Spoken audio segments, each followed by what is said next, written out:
দেখো মালিক, এই প্রশ্নটা কত বড় একটা প্রশ্ন বলছে, কিন্তু প্রশ্নটা কিছু নেই তেমন। বলছে mark price of every item, প্রতিটা আইটেমের মার্ক প্রাইস 300 টাকা হোলসেলে বিক্রি করছে, ঠিক আছে। তো বলছে হোলসেলের কী করছে, অফার করছে যে প্রতিটা 3টে মাল কিনলে একটা মাল ফ্রি, 3টে মাল কিনবে একটা মাল ফ্রি দেবো ভাই, ঠিক আছে।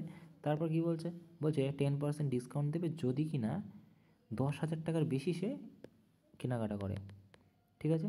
তা আমাদের এখানে প্রফিট পার্সেন্টেজ বের করতে হবে, ওকে। তো আমরা যদি ভালো করে দেখি, এখানে আমাদের ইয়েটা লেখা হয়নি অপশানটা, তো প্রশ্নতেই 4টে অপশান দেওয়া আছে, ওকে। আমি জাস্ট লিখে নিলাম। তো যাই হোক, তো কী বলছে যে 5টা মালের সাথে প্রশ্নে কী বলছে, 5টা মাল কিনলে একটা মাল নাকি ফ্রি, ঠিক আছে। তো আমি এখানে লিখছি যে 5টা মাল কিনলে একটা মাল ফ্রি, 3টে মাল কিনলে একটা মাল ফ্রি, ঠিক আছে। তা 3টে মাল কিনলে একটা মাল যদি ফ্রি হয়, তাহলে 4-এ একটা ফ্রি, 100-ই কত?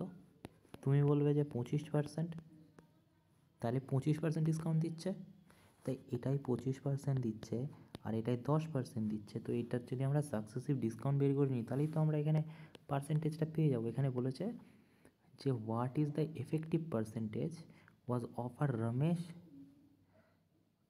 This transaction. কত এফেক্টিভ পার্সেন্টেজ মানে কি, এই দুখানা পার্সেন্টেজ একসাথে করতে হবে। তো এটার ফর্মুলা কী আছে, এটার ফর্মুলা হয় কি A plus A plus B minus A into B by 100। তো আমি কী করেছি সেটাই লিখে দিয়েছি এখানে। সো এটা যদি আমি ইয়ে করি তাহলে কী হচ্ছে 25 মাইনাস 25 ইন্টু 10 বাই 100। তো এটা যদি কাটি 5 5 25 5 10,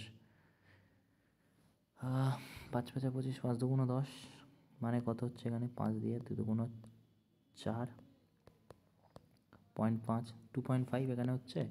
তাহলে 2.5 এটার থেকে যদি বিয়োগ করি তাহলে কত হচ্ছে, তাহলে হচ্ছে তোমার 2.5 যদি বিয়োগ করি 30, 35 থেকে 2.5, রাইট। 5 দাও 10 সাথে 1 3 4 5, 32.5%।